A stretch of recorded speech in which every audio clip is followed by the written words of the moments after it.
All right, welcome. Welcome back, everyone. Today is day 18 of our 31-day challenge. And today we're going to jump into a pretty interesting topic where we're going to discuss source chord connections and interference on those higher levels.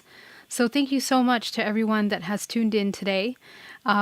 We are really doing great in this challenge so far. I've been receiving so many messages from you telling me that you have been really receiving something from these sessions. So, that's really great to hear. It's great to hear that you're working on those things.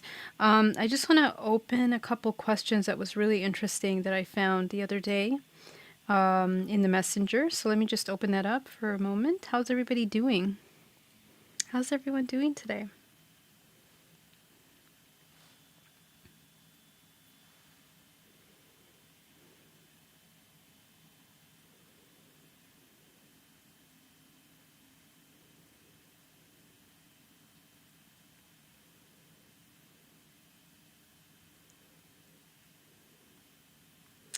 I'm just trying to find the messages here.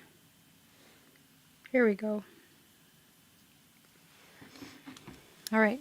So we have a question, and the question is from Northern Light Star, who says, this was a powerful, thank you so much, Geraldine. Your meditations and clearings are so aligned with my beliefs and spiritual work, so I could really see how beneficial this is for the collective. Thank you so much for being here, Northern Light Star.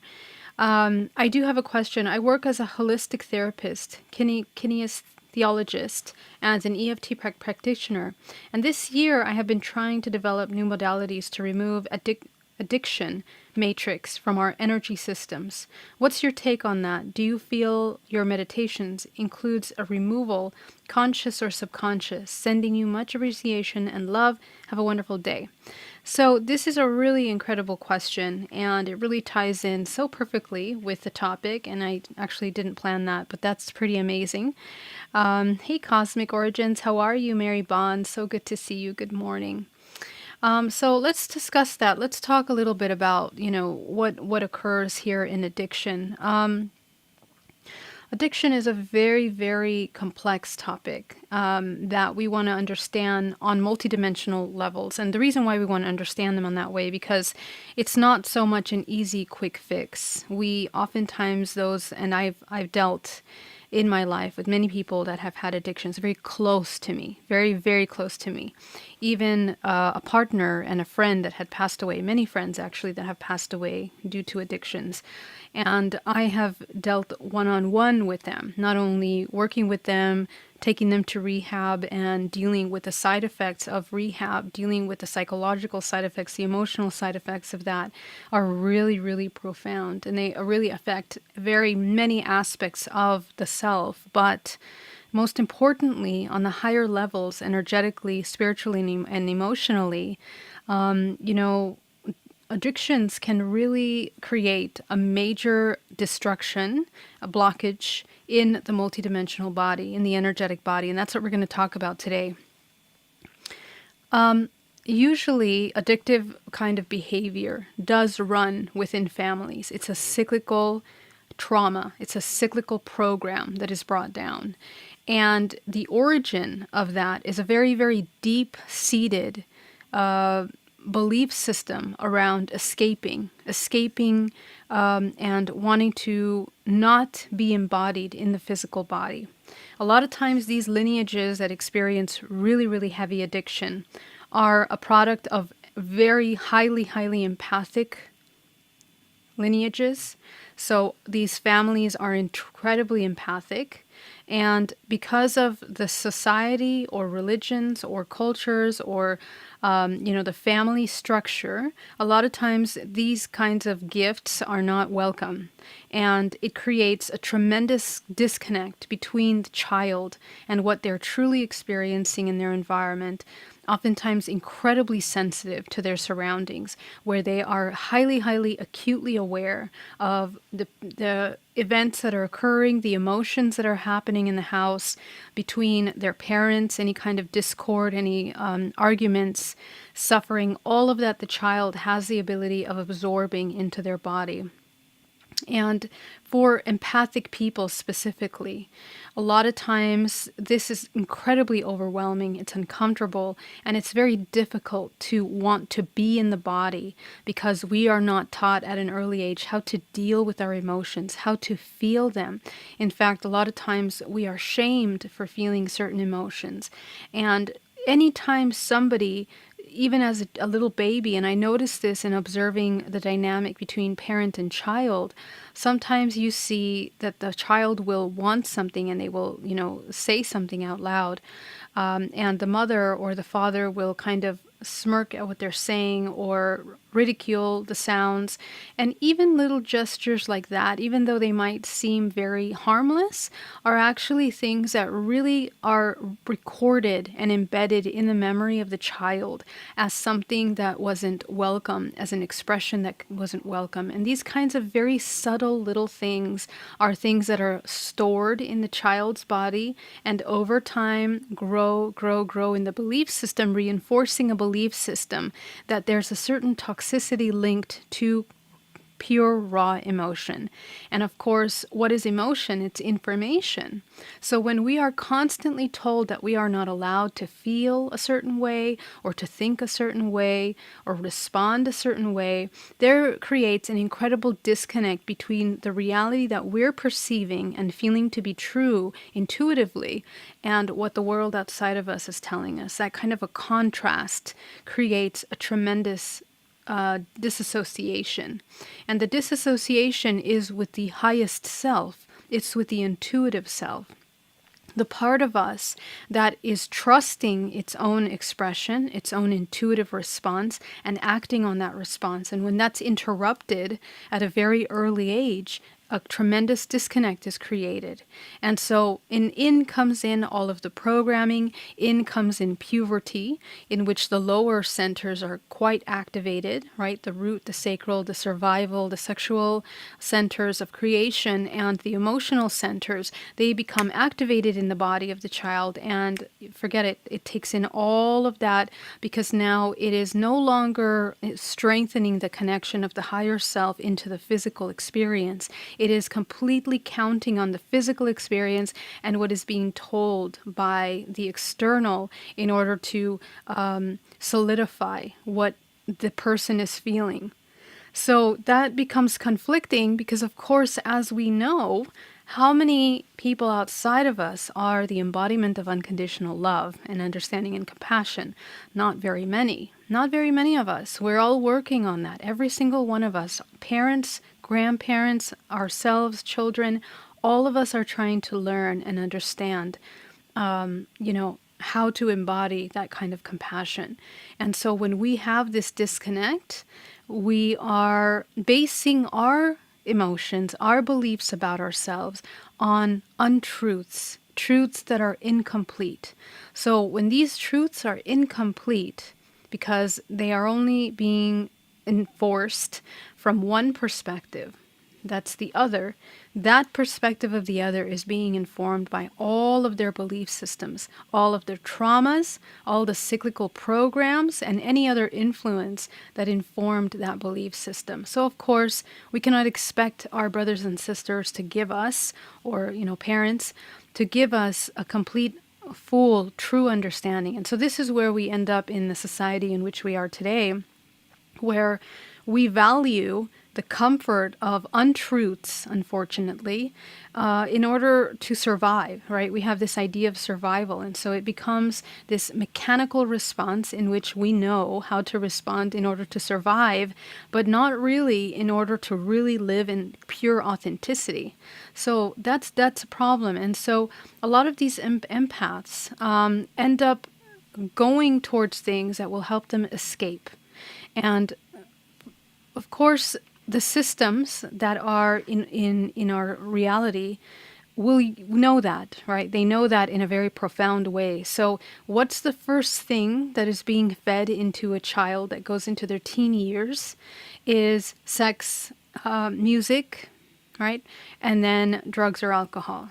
So it's unfortunate, but those are the things that are very readily available for the teens or the children at that age. And they are being informed of that subliminally and quite obviously through the entertainment industry, through television, all of these things that are unfortunately in our modern day, at least in the United States, highly valuing a lot of these kinds of illusions. The entertainment industry has such a tremendous influence on the upbringing of our children that the children completely don't understand what is truth.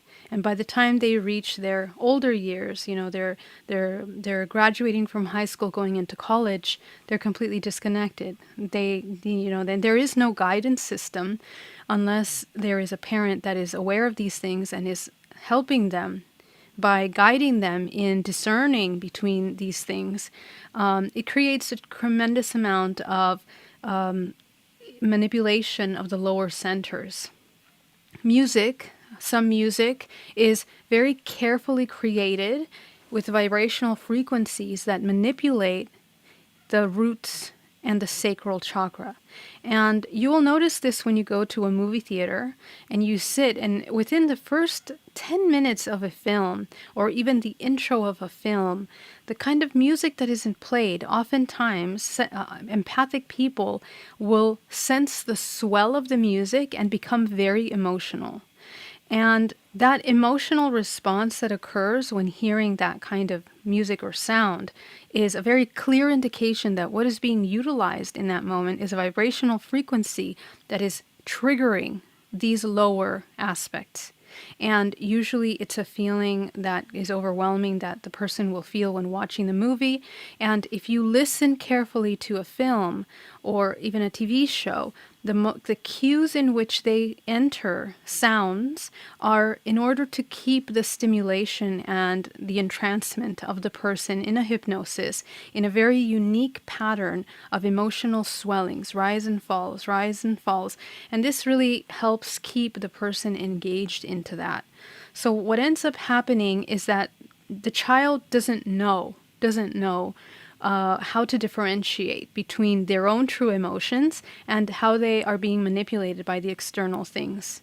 And this happens in many different ways. So what happens is people begin to escape into drugs, and to drugs become this incredible release from having to look and feel and understand those emotions that have been told to be terrifying or scary or uncomfortable.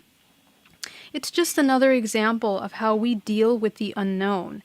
What becomes unknown to us, and this is not just for people that do drugs, but everyone, is our emotions. That's a problem that we have in our society today.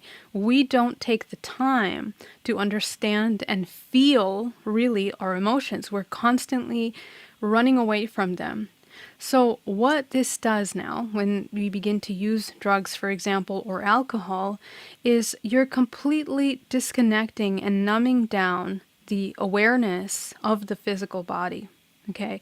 And so what happens is that the body becomes an open vessel, and this is not just, a metaphor or an example or an imagery. This is literally, the physical body begins to expand in its root chakra. It loosens up the chakras of the lower body, and it begins to fragment over time tremendously the intuitive mind, because the human will experience a trauma. First of all, it will have an overflow of the euphoria, the rush that occurs in the body, and that fast rise and fast fall of that euphoria creates fragmentation in the energetic body.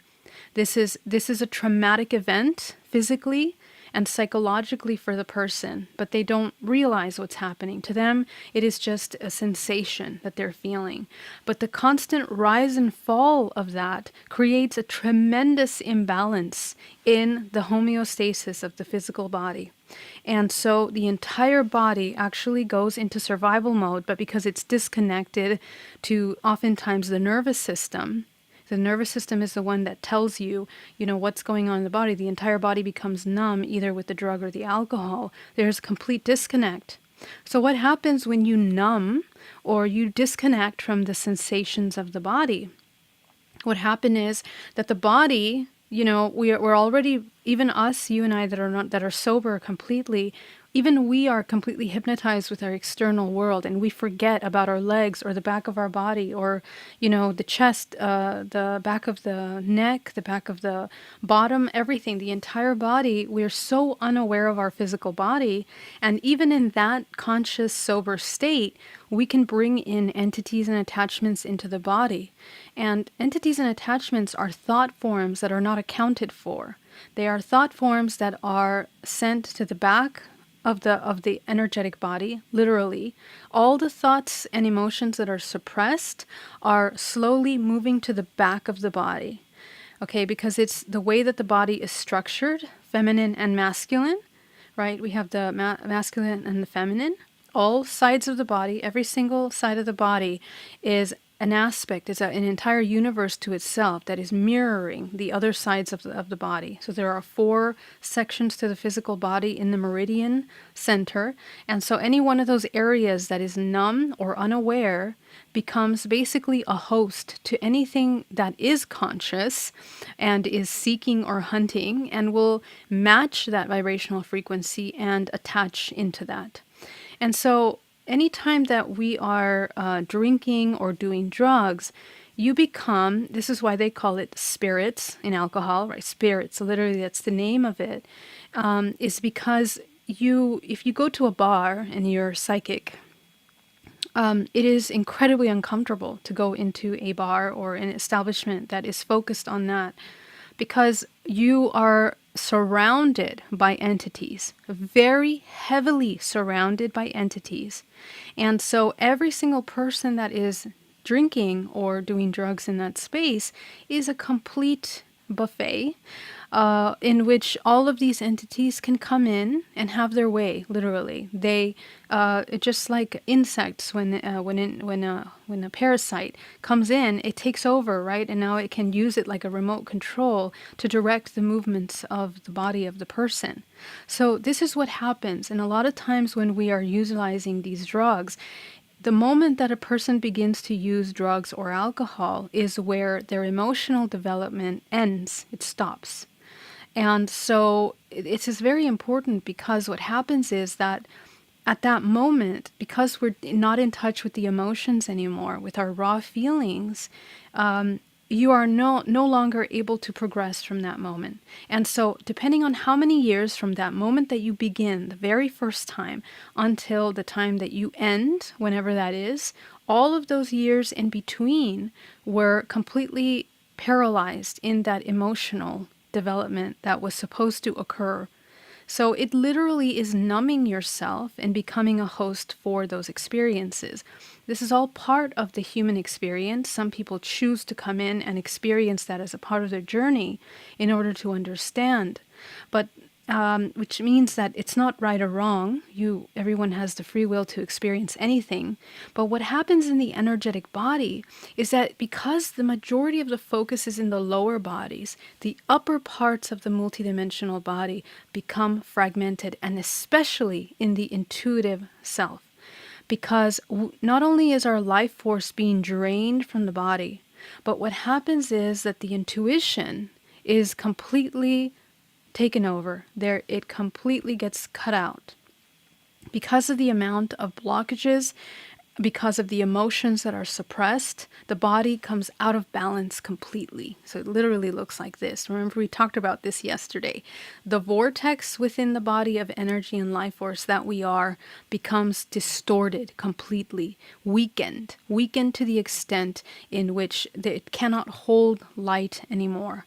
Because there is nothing to hold. It becomes dispersed. It's almost as if static. You look like static when you are on drugs. You look like static, and I can immediately tell right away when a person does drugs, because they will have a split here in the upper level, from the center of the head all the way up to about 3 feet up in their multidimensional body. There is this incredible opening that splits from the center of the pineal gland to the crown chakra.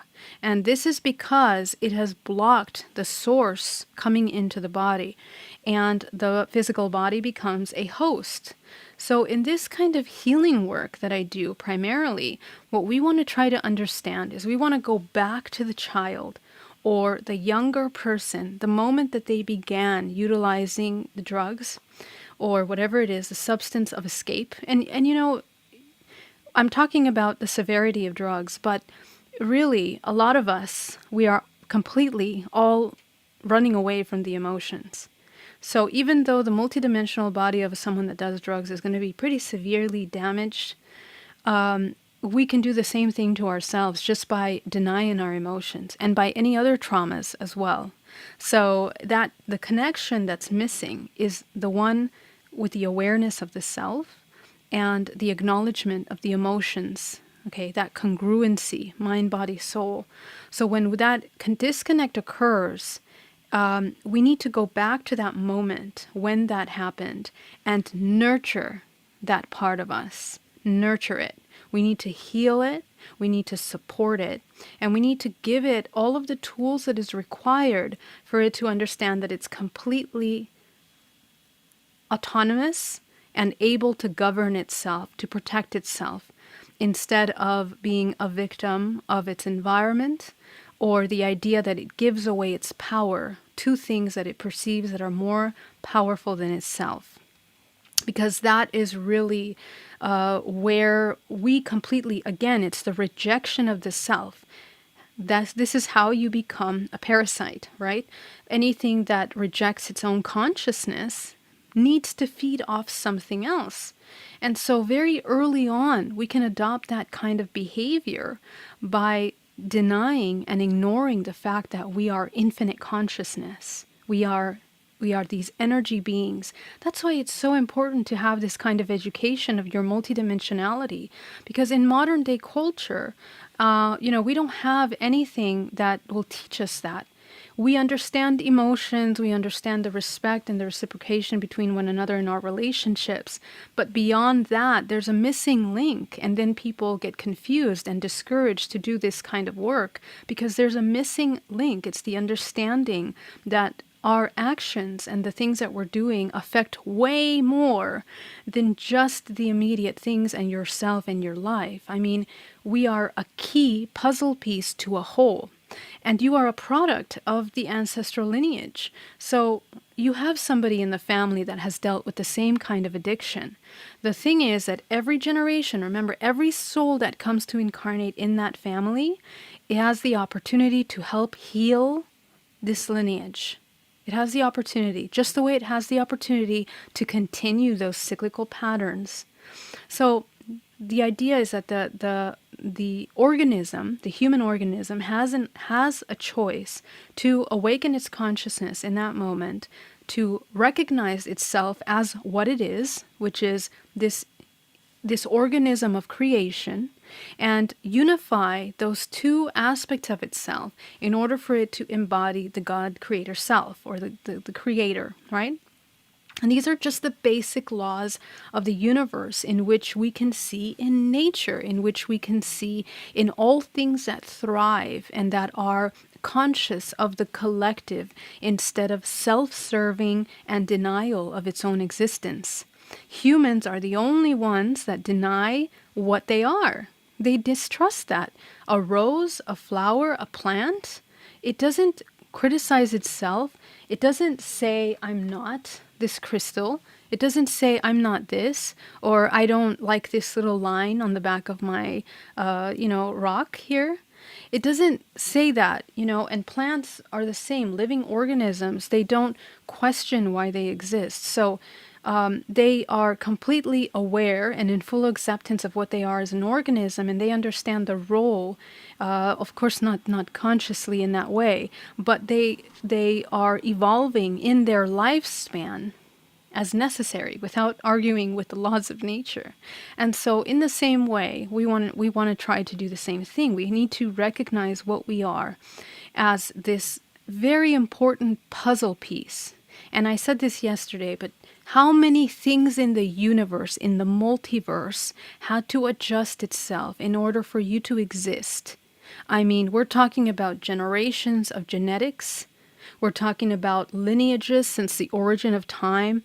extraterrestrials perhaps, consciousness that has come together in order to create nebulas, black holes, all those things are all moving in accordance with this time and space in order to produce you and me.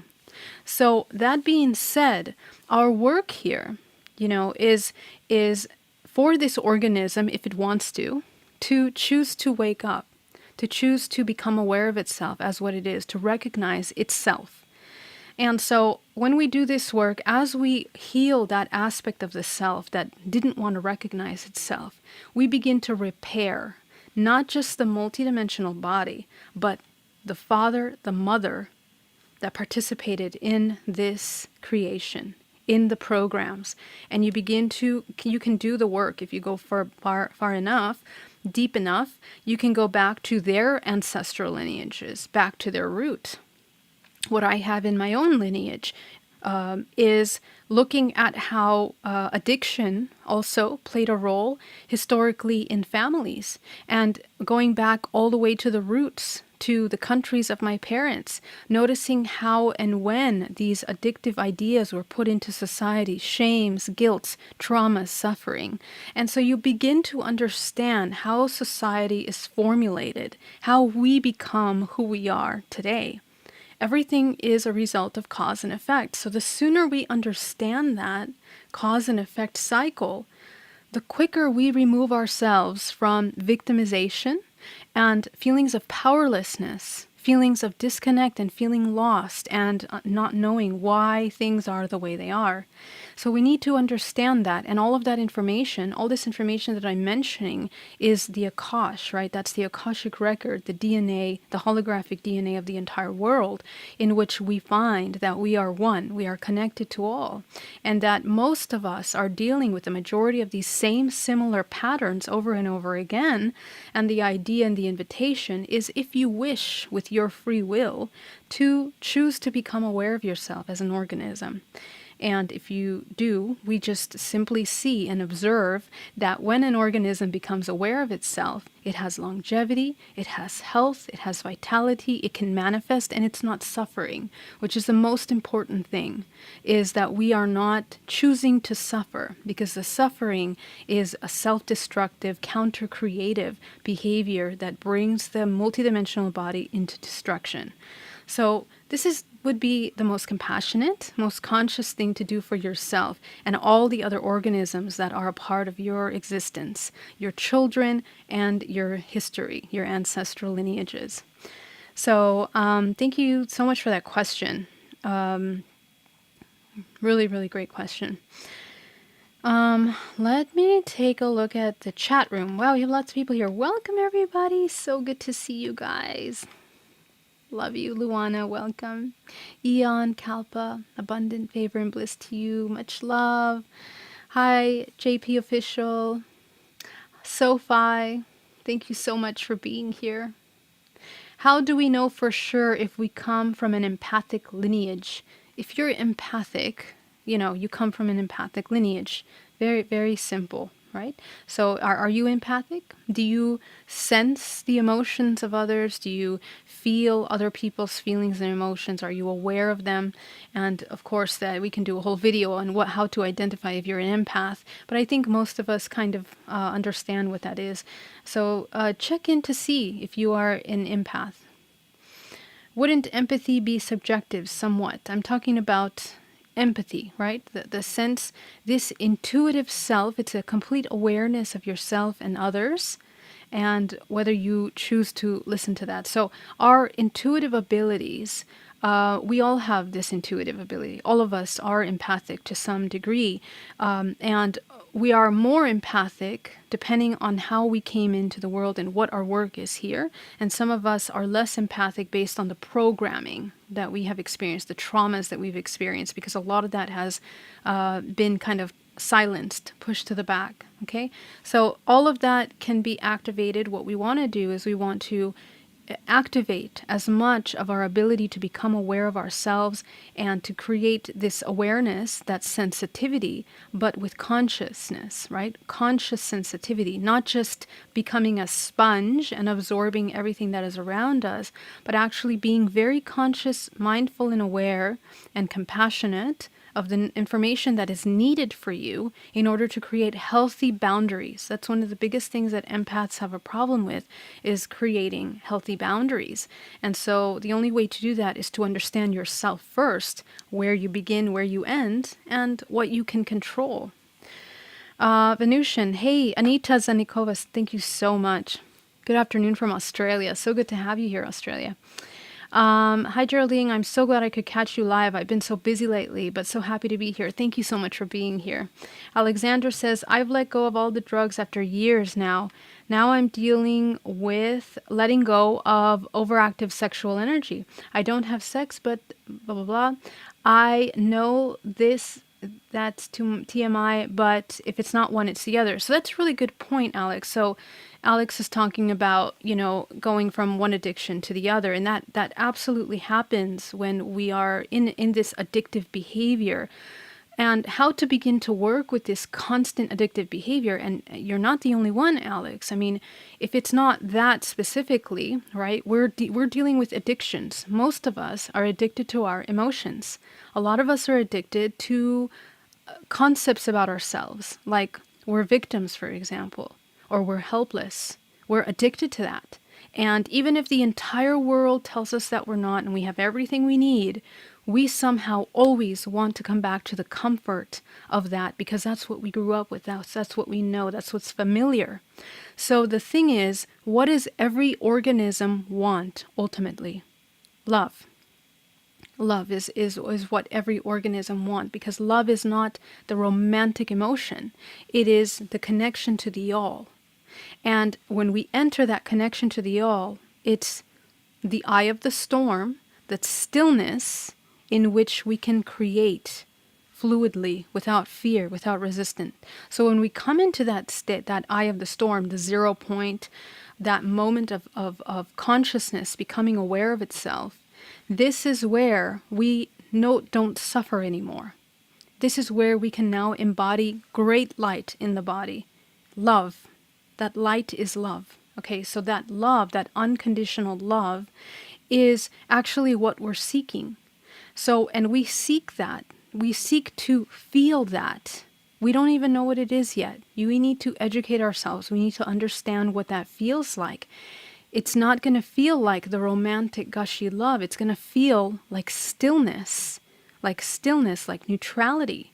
It's the stillness that is love, in that observation state where you completely accept yourself and you accept everything that is around you.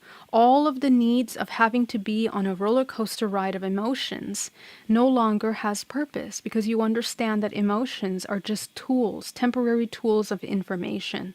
When we make emotions our gods, the body is subject to those, and that's it. We give away our power to the idea of a temporary thing that doesn't exist. It's just temporary information. So we cling on to those emotions and we make them our gods and we make it our identity. I am angry. I'm angry. I'm angry at the world. I'm angry at you. I'm angry at me. I'm angry at everything. So it becomes the identity. And sometimes change is difficult because if we feel that we move away from the anger, we're going to be unsafe. We're going to be completely vulnerable. So we have to train ourselves in no longer having this limited container of these emotions, but rather the container of nothingness, of the all. We are the all. The container is all now. So you're expanding now to that all. So we need to find how to get to that all, to that container, that 0 point, that love. Once you fill the self with the love, we won't need to be jumping from one addiction to the other. So nurture the part of you, the one that wants to have that stimulation, that sensation, that rush.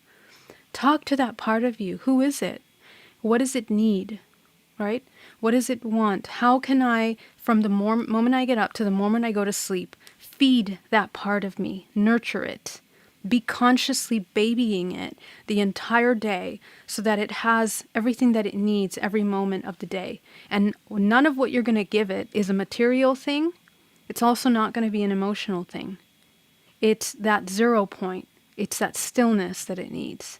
And it takes a moment for the body to get adjusted to that because it fears the unknown. It fears the vulnerability. But little by little, we begin to surrender to that, and the liberation comes, the freedom. The ultimate expansion of the human is available to us in that moment of stillness. So that's actually how it can be really, really powerful. Alexander says, oh yeah, definitely music. Hey, RR2, so good to see you. Very good, Alex.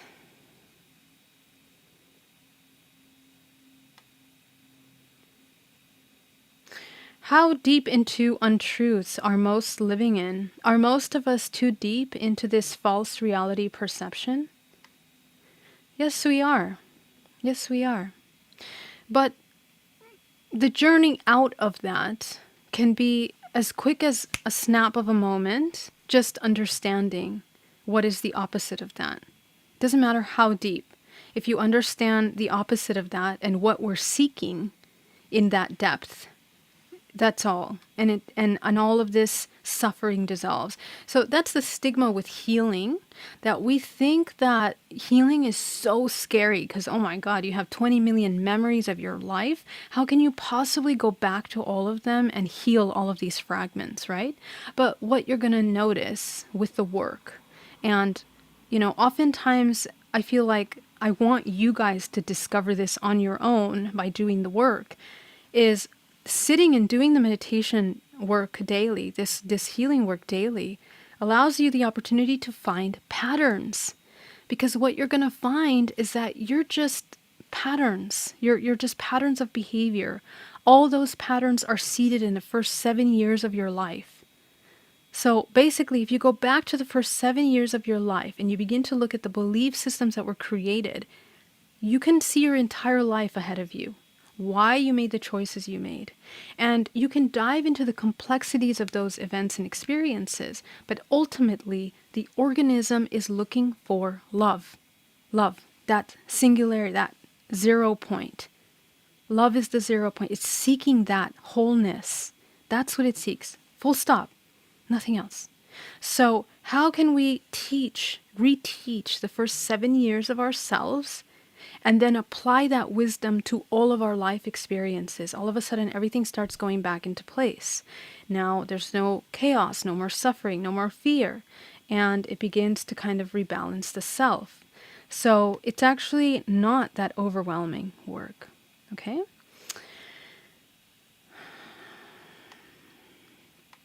Alexander says, even foods. I have been vegan for 8 years, but even now I'm wanting less chemical vegan foods and more juices. My body tells me, great, yeah, sometimes the diet will change. And I don't believe in a certain right diet of any kind. I think that, we just have to see what is in alignment with us and it can change at any time. Truth Wins says, I was drug dependent through my 20s and my 30s. I went through old photo albums of myself from that time and saw the static. I could see how out of it I was in my eyes through the pics. Wow, such a powerful realization, Truth Within, because yes, a lot of people that are doing the drugs, they look back and they see this empty shell. And remember that all of us have experienced some kind of escape one way or another. It doesn't have to be drugs. It can be sex, like Alexander was saying. It can be something else. It can be emotions. It can be work. It can be the roles that we play as a mother or a father. Okay, I'm going to talk about this topic another day. It's a very controversial topic, but it's why people have children. A lot of times people choose to have children to escape the unbearable emptiness that they feel in their lives. That's another escape.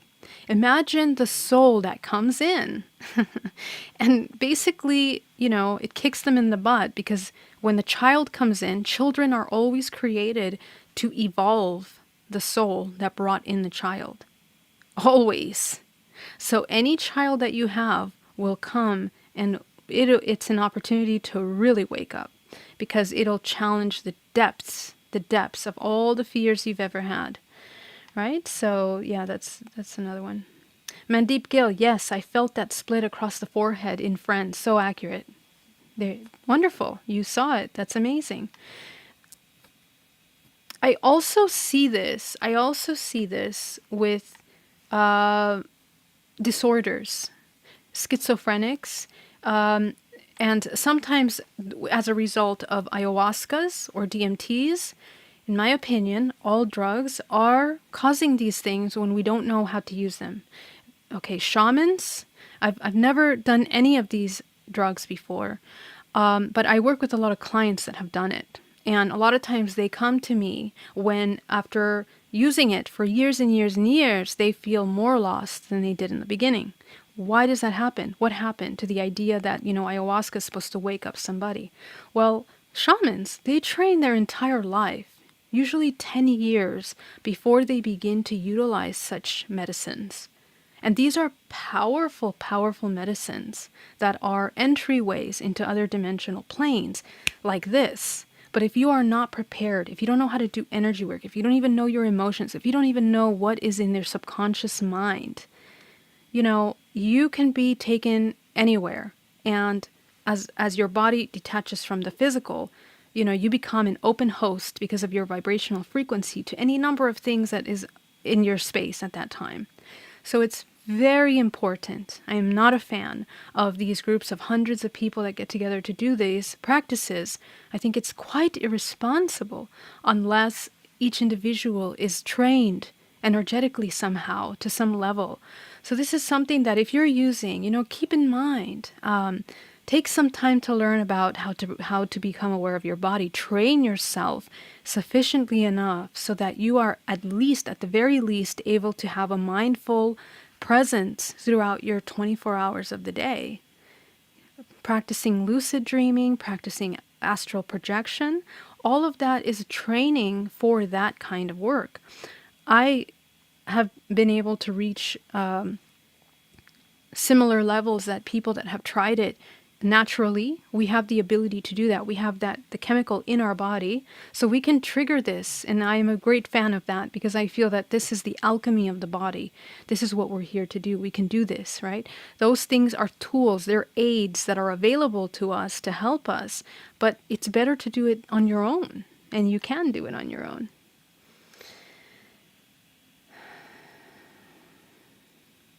Beautiful. Man from Daytona, that's me. I'm angry to everyone. Quietly, though, no one knows that. Just me.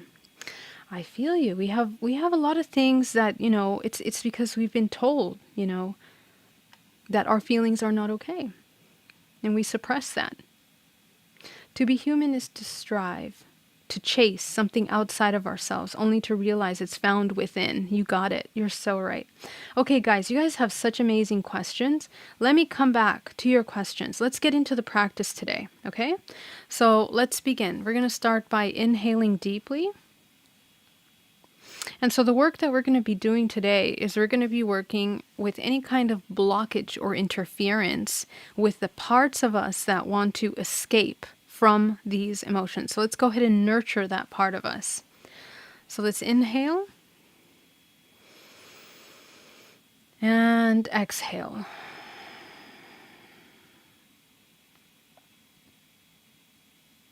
Okay, we're going to jump right in, guys. We're going to ground ourselves down to the center of the earth, anchoring our light. Okay, just becoming aware, acknowledging your light, which is there. You don't need to do anything to get it. It's just who you are, what you are. And we're going to anchor it down to the center of the earth. Okay. Now we're going to become aware of our space. And you're going to expand your light all around you, creating a sphere of awareness. Become aware of your body. We're going to start at the toes, the base of the feet, going up to the ankles, going up to the shins, the calves, the knees, bringing awareness immediately to the body. All thoughts are nowhere but here in the body. Going up into the thighs,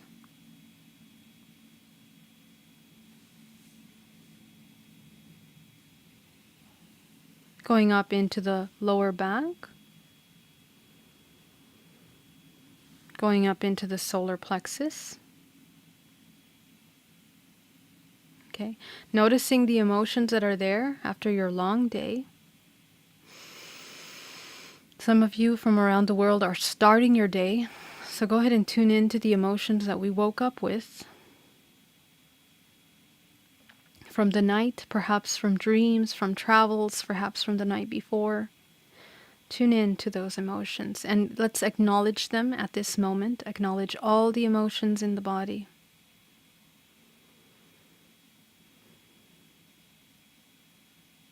And when you acknowledge the emotion, you're going to name it out in your mind and you're going to locate where it feels in the body and you're going to feel it and sit with that for just a moment. And then just notice how it first feels very tight, and as you sit with it, it begins to dissolve and it becomes this more fluid, lighter energy. That's how you truly process and feel an emotion.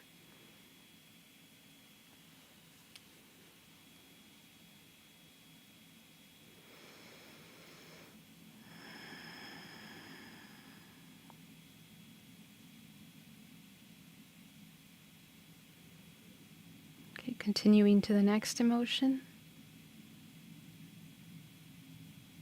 Every single tightness in your body right now is a suppressed emotion, an unconscious emotion.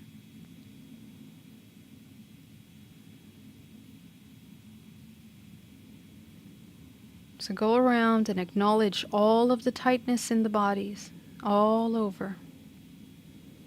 The chest, the shoulders, the arms.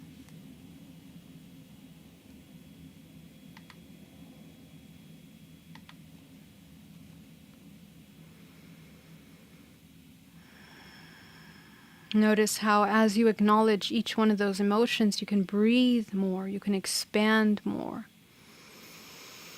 Notice how the poor body is so tight all day. Let it breathe. Let it sit in this presence that is available to you at any time.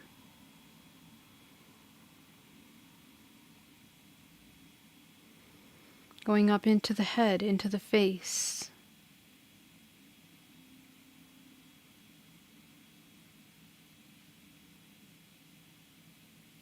Releasing the brow, the cheekbones, the jaw.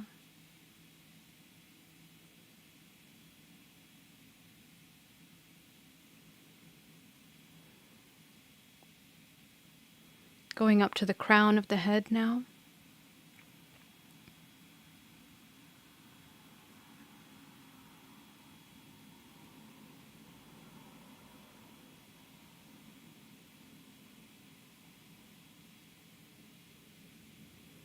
Okay, and just sit in the stillness for a moment as you breathe, inhale and exhale. Notice if you feel any discomfort being still. Does the body want to keep moving? Go ahead and focus on that part that wants to keep moving and feel it. Acknowledge it.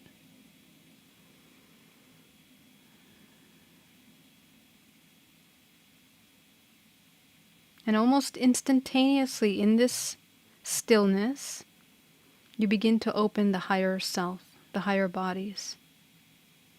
Okay, so let's help the body. Let's go deeper. Go ahead and close the root chakra.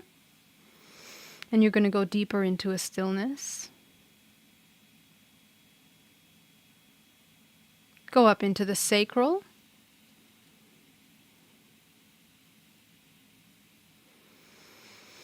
Breathing deeply. Go up into the solar. Go ahead and close that chakra, front and back. Deepening this stillness. Go up into the heart center. Open that chakra, front and back. Expanding the heart center.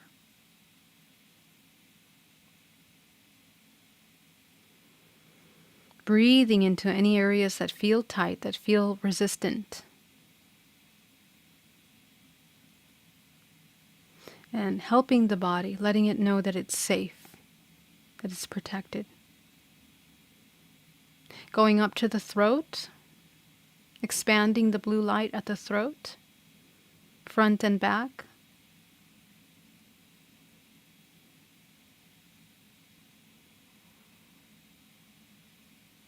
Going up to the third eye, expanding the third eye, the indigo chakra, center of the forehead.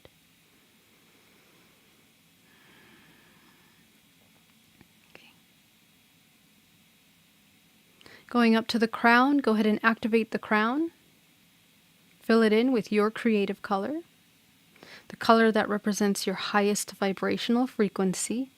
You're going to align it as you change your frequency of your body to match your highest expression. You're going to match it in the areas of career, in the areas of relationship, in the areas of health, abundance, your most intimate relationships, partnership.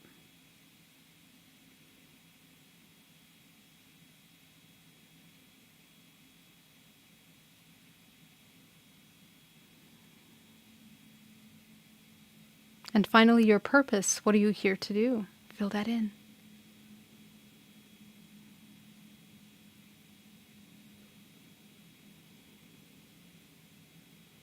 Okay, from the center of the earth, we're going to bring up a powerful wave of green light coming into the body, creating a vortex of energy. Rotate that green energy around your body, around the 7 layers.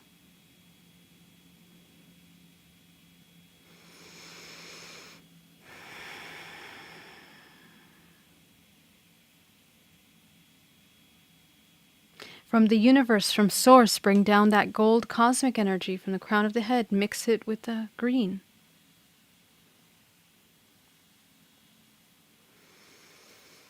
Breathing deeply. You're going to send 10% back down to the center of the earth. Everything that you're picking up from the multidimensional body, send it down. All this debris, eliminate it. Eliminate that debris.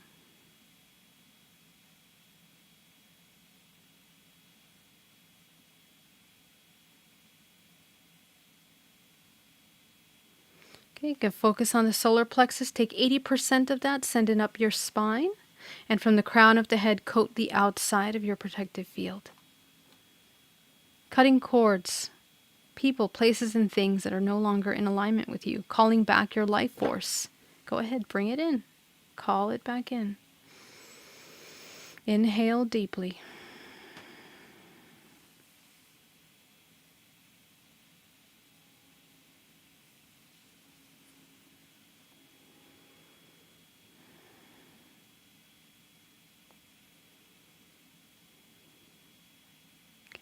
Take that final 10%, bring it into the body now, healing the body. I want you to tune in to the feeling of love.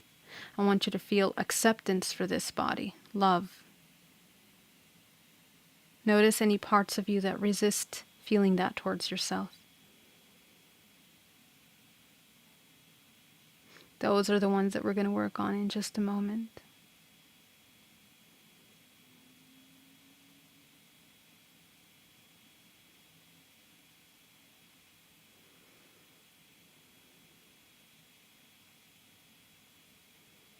Very good.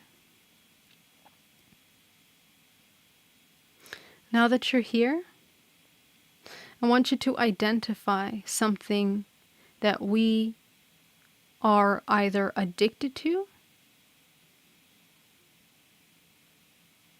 a pattern that we go to as a form of escape. Take a look at that.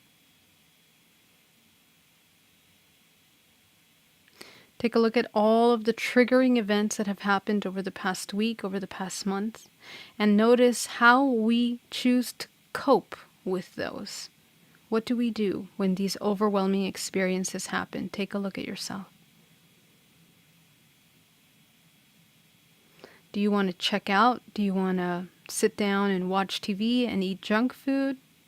Do you want to go get a drink? Do you want to have sex? And all of these things individually are not bad. It's just why we do them. So I want you to identify the triggers that cause you to take those actions. Focus on the overwhelm that is felt with these experiences, and I want you to sit with that part of us that is overwhelmed in these circumstances. Any time that we felt angry, fearful, unsure, disconnected, doubtful, stressed, anxious, those are the ones that we want to look at. Any frustration. And what do we do next? Once we feel these emotions, what's the first thing we want to do? Take a look at that.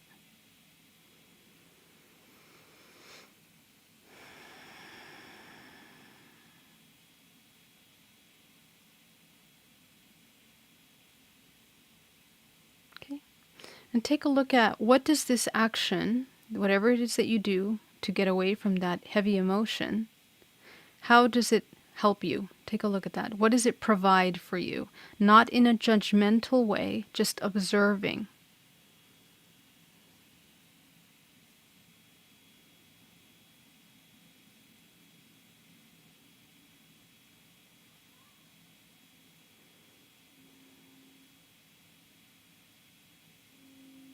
What's the emotion that needs that action in order to feel safe, loved, protected?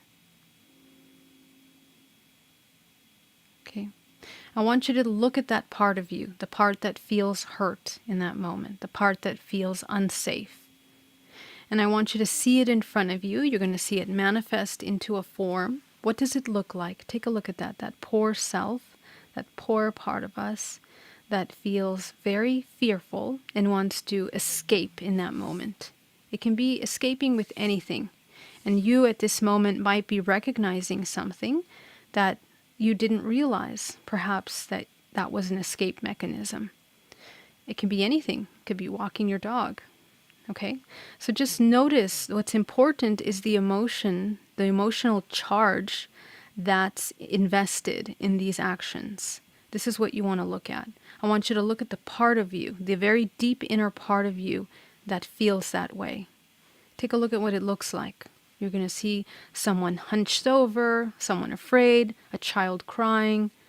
Whatever it is, take a look at this figure in front of you. What do they look like? And as you observe them, I want you to tune in to them. What is it that they feel? This part of us. What do they feel? Do they feel loneliness, disconnect, unheard, unacknowledged? Notice that. All of those things that it's telling you are things that it hasn't received from you.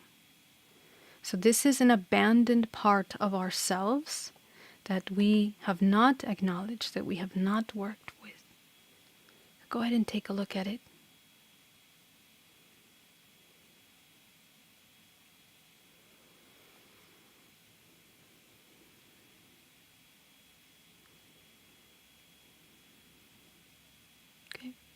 As you begin to notice, those emotions are quite uncomfortable as you begin to observe them.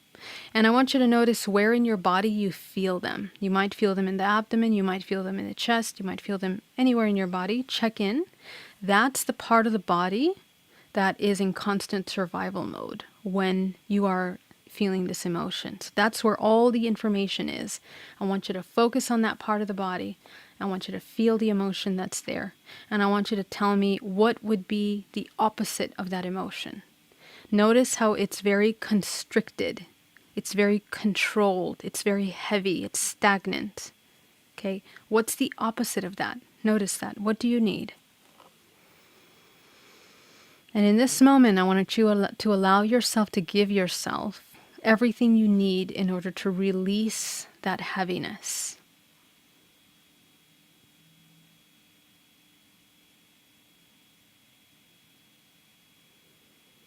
Notice any parts of you that resists wanting to release that part of it. Okay? And you're going to nurture that part of you, letting it know that it's safe.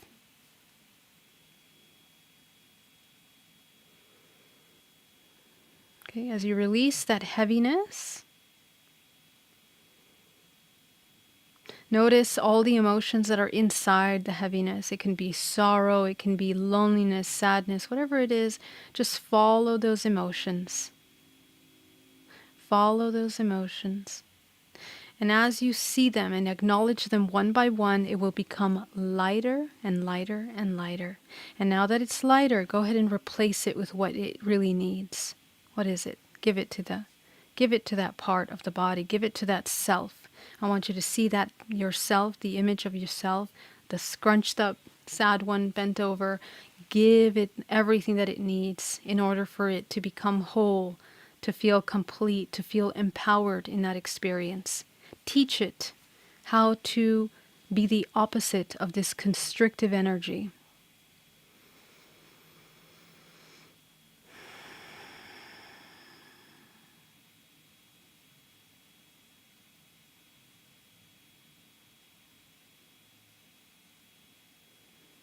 If there's still a heavy emotion, it's because we haven't acknowledged it. So go ahead and acknowledge the emotion.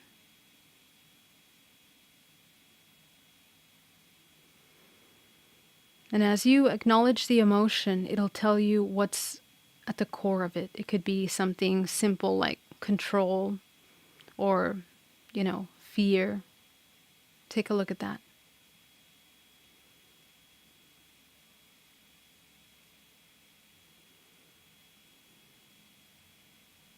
Breathing deeply.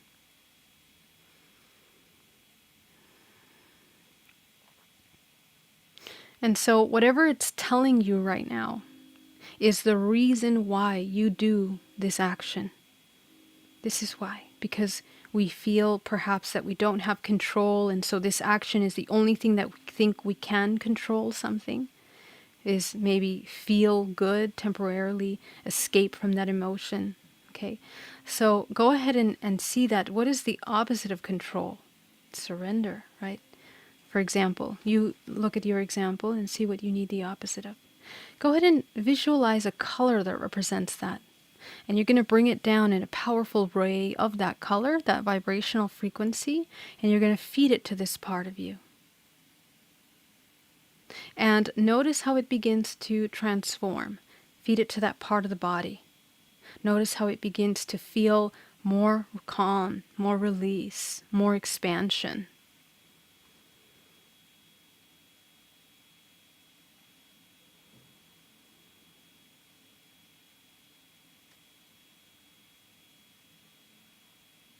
And what a lot of you might notice at this point is that really you are not even interested in doing that activity sometimes. You'll notice that maybe the interest in the activity will diminish. As you provide yourself what you really need, you now have taken the weight off, the pressure off, the believed mechanical behavior. Okay? So go ahead and see all of the parts of you that are healing here. Notice how they've changed. Okay. Go ahead and inhale, taking those parts back into your body as you allow integration. Particularly in the part of the body, wherever that is, that felt that feeling the most, feed it to that part, because that's where all that information is feeling. You're going to visualize a giant vortex moving around your body, picking up all of the heavy debris of emotions that you felt. Breathing deeply. And you're going to shoot down that vortex down to the center of the earth and let the center of the earth absorb out of your body all of these heavy emotions. All the heavy emotions out of your body.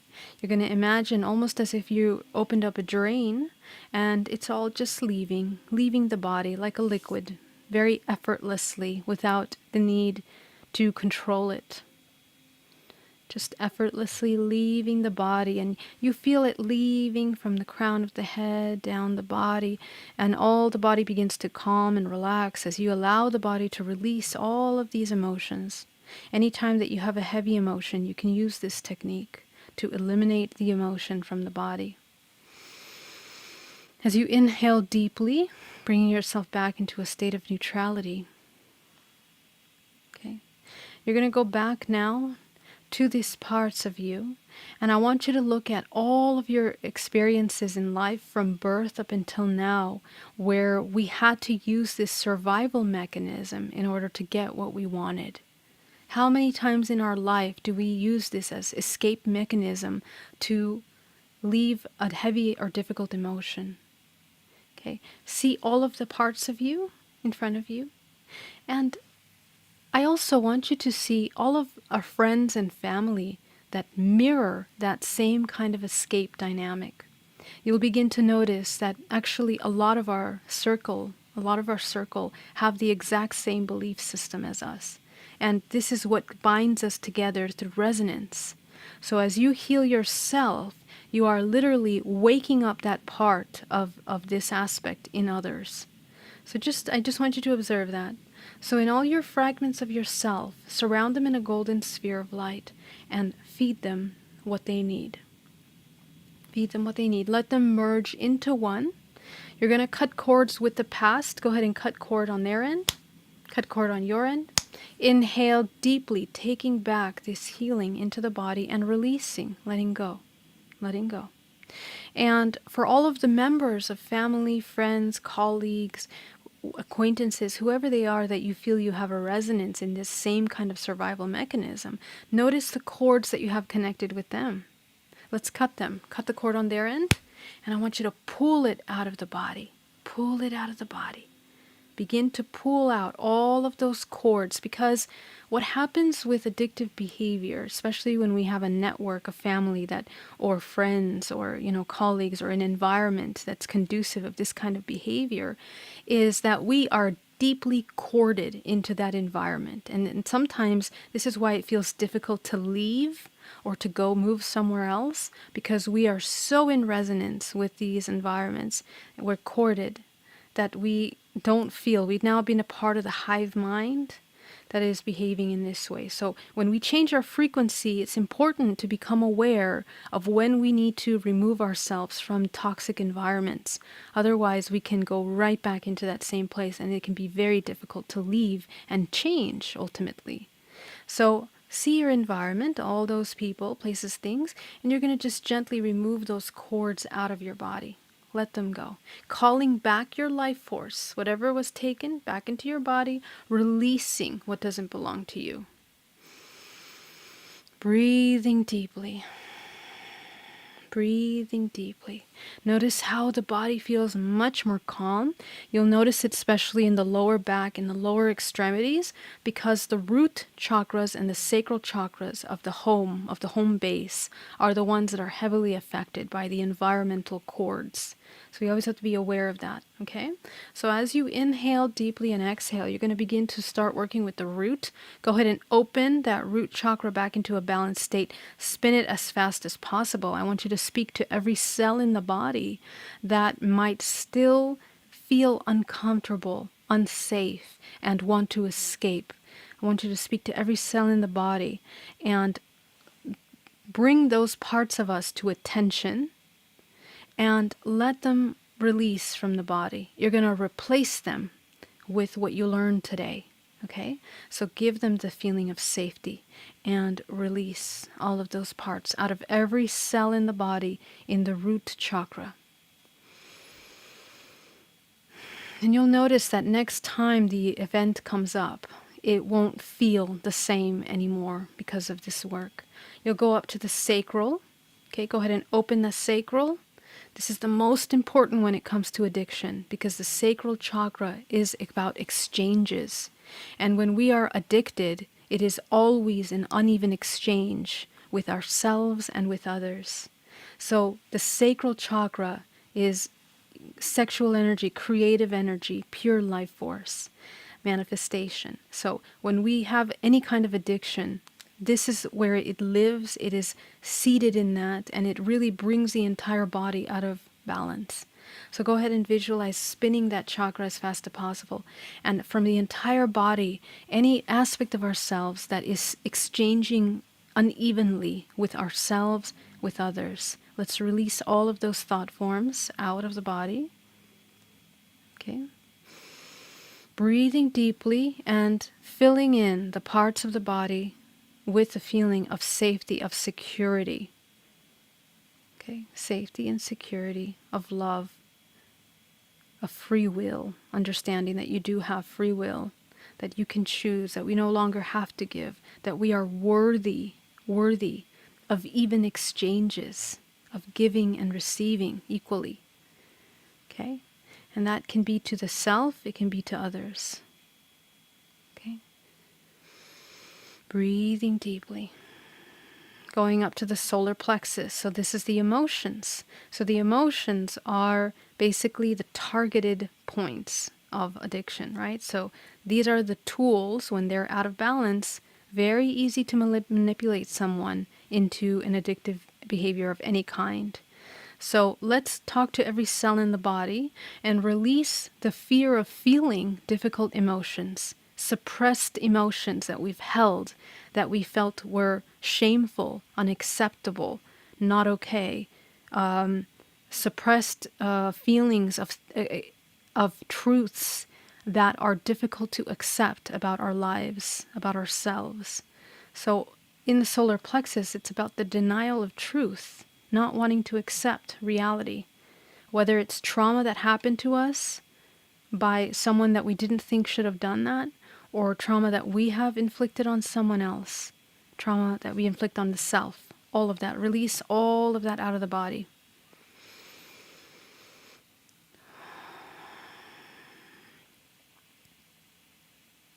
Very good. Going up to the heart chakra now. Okay, now that it's expanded, spin that heart chakra. Releasing all of the thought forms in the body of the self, the I not being enough as source, not seeing, not acknowledging itself as infinite consciousness, as source. Go ahead and release all of those thought forms. And this is where we're going to utilize forgiveness, forgiving the body for not acknowledging itself as source, and acting in ways that are counter-creative, that are self-destructive.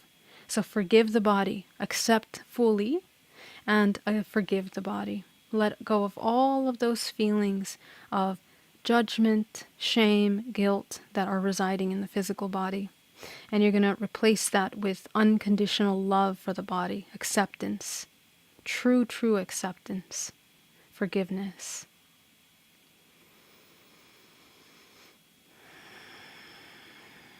Okay, you're going to go up to the throat. This is communications, okay, expressions, the feminine and masculine. So go ahead and visualize eliminating from all of the body any aspect of the feminine and masculine that has been traumatized, damaged, imbalanced in the self, allowing yourself to clear that.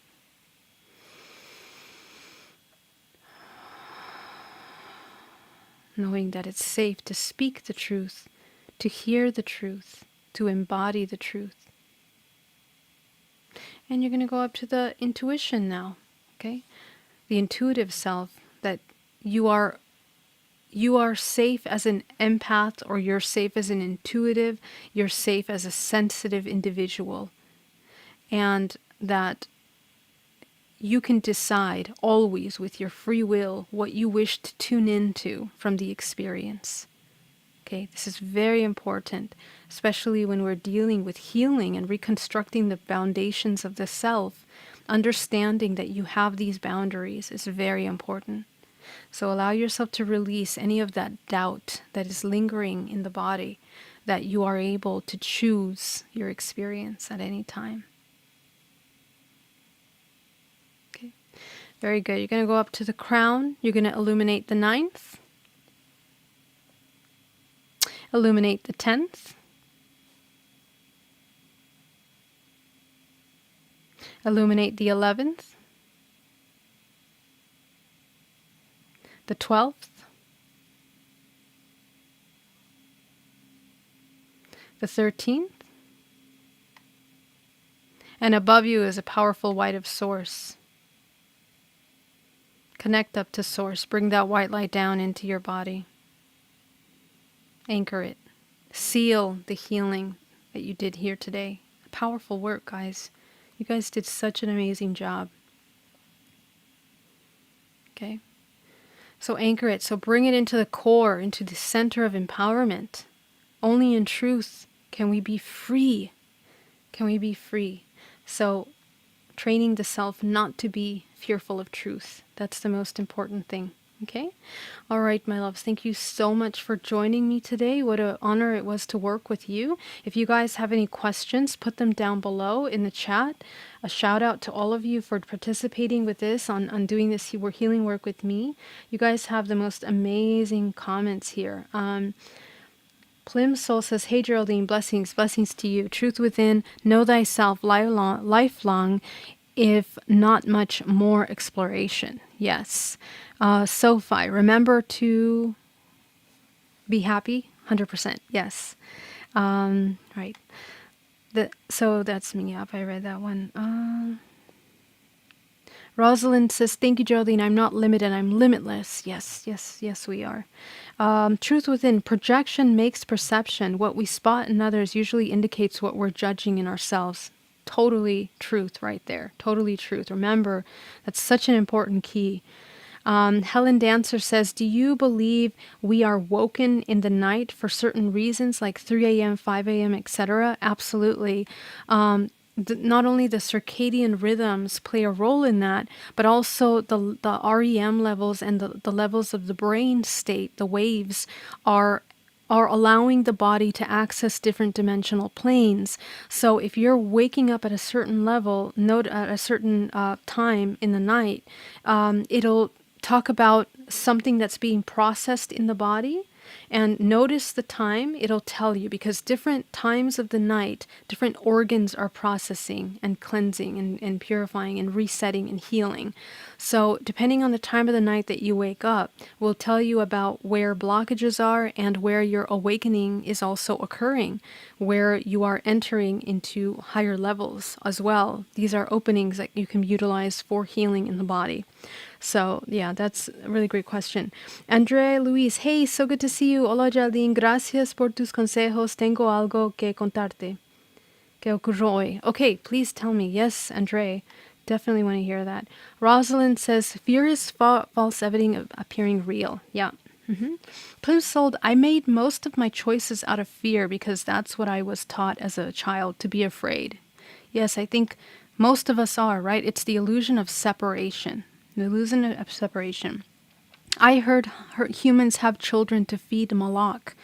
Yes, I think that is a good way to look at, because, well, you have to understand the depths of that, though. It's not so simple. It's not just like, oh, it's just to feed Malak. It's a very complex thing that has to do with systematic social engineering, mind control. It has to do with the sleep and hypnosis state of the human and why we reproduce. This is something that came in super strong in a hypnotherapy that I did recently about why we have children, and maybe us humans aren't really made for having children. Let me know if you want to see that hypnotherapy. I wasn't sure if I should put it up. Let me know if you want to see it. I will post it if you're interested in seeing it. I heard from a philosopher. Yeah. I felt great. Thank you so much, Mary Bond. Broke a sweat with that one. Such an amazing session. Thank you, Alex. I'm so happy to hear that. Thank you. Venusian, I kept seeing question marks throughout the meditation. It was kind of confusing. Really? That's interesting. Let's talk about that, Venusian. What happened exactly? Tell me a little bit more. Anita says, so powerful. Awesome. Truly transformative. I'm so happy to hear that. Chakras popping in those spinning torus fields. I love that. I love that. That's so great. Truth within. Cedric says, is that a Moldavite necklace? Yes, it is. Yes, it is. And it's new. I've been waiting for this for such a long time, you guys. I'm so happy to have my Moldavite. I actually had another piece that I lost. I lost it. But, I want to actually make a video about this, because what I've learned on my journey is that crystals will break or they will get lost when vibrational frequency changes in the body, in your journey, even in your spiritual evolution. And oftentimes stones will come in when you are needing assistance in certain areas. So maybe this is time for another round. So I'm really happy to have received this. Thank you so much for that. Alexander says, yes, I want to see your hypnotherapy. Okay, well, I will definitely put it up then if a lot of people want to see it. All my love. I love you. Have an amazing night, and I'll see you tomorrow. Bye-bye.